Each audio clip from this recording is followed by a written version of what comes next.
Hi, I'm Allison. And I'm Nikki. And you're watching Colorado Sports Connection. Welcome back to Colorado Sports Connection. We're talking with former Denver Broncos Steve Foley. Steve, question I have for you is that you go to Tulane. You're from Louisiana, and then you go to college in Tulane, and you're quarterback. Now, back then, true freshmen could not play. Right. And then you start your sophomore year as a quarterback, and then you start taking Tulane to new heights. Well, we had a pretty unique situation at that time, and we weren't playing in the Dome. We were playing on campus. We had the Sugar Bowl, which was a 90,000 seat stadium, and we wound up getting about 40 guys from New Orleans. LSU used to get all the best football players, but at that time, for some reason, we got about 40 to 45 guys from the New Orleans area, and we had a good football team. And I think I only lost 2 games that I started from sophomore year on at Tulane, and due mostly to we had a great defense. We shut out LSU, who was 5th in the nation. LSU didn't score a touchdown on Tulane in 2 years.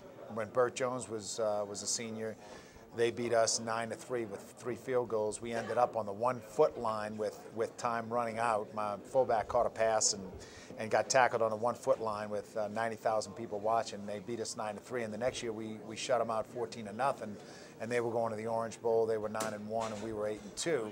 So we had a good football team. It wasn't like luck or anything, but we had a lot of guys from that area. There's a lot of good high schools, a lot of good football players from the New Orleans area. They go to all sorts of different schools, but we had a good concentration of them at Tulane. Now, you take Tulane to new heights, and tell us out there what it meant to you personally when you get inducted into the Tulane Hall of Fame.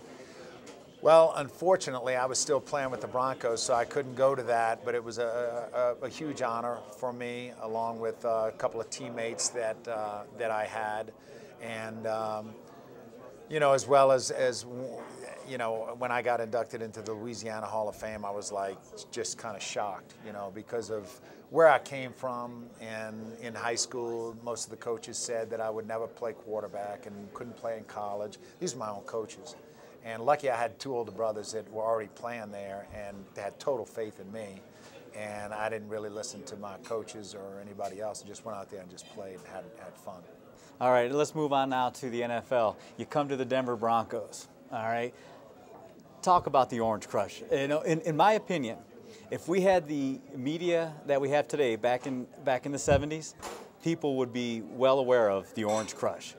Well, I think so. I think one of the things that's kept a lot of guys that are deserving of a lot of honors on that team, Randy Gradishaw, Louis Wright, Billy Thompson, Tom Jackson, those guys with better media coverage would have been superstars. And so, but the group of guys that we played with all played together for 10 years. We had a great, probably the best defensive coordinator in the game at that time.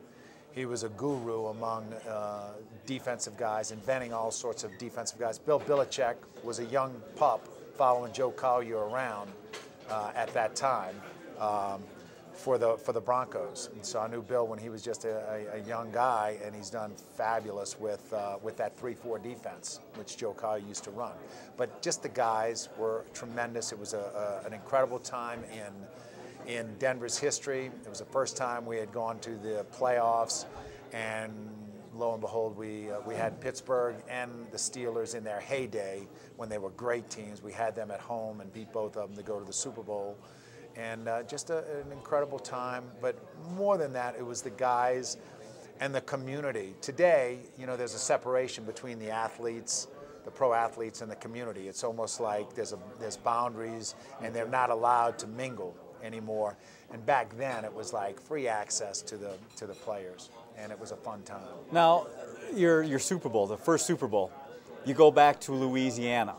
When we come back, I want to talk about what it was like. Here you are, in, I believe, your 2nd year with the Denver Broncos, and you're going back home to play in the Super Bowl.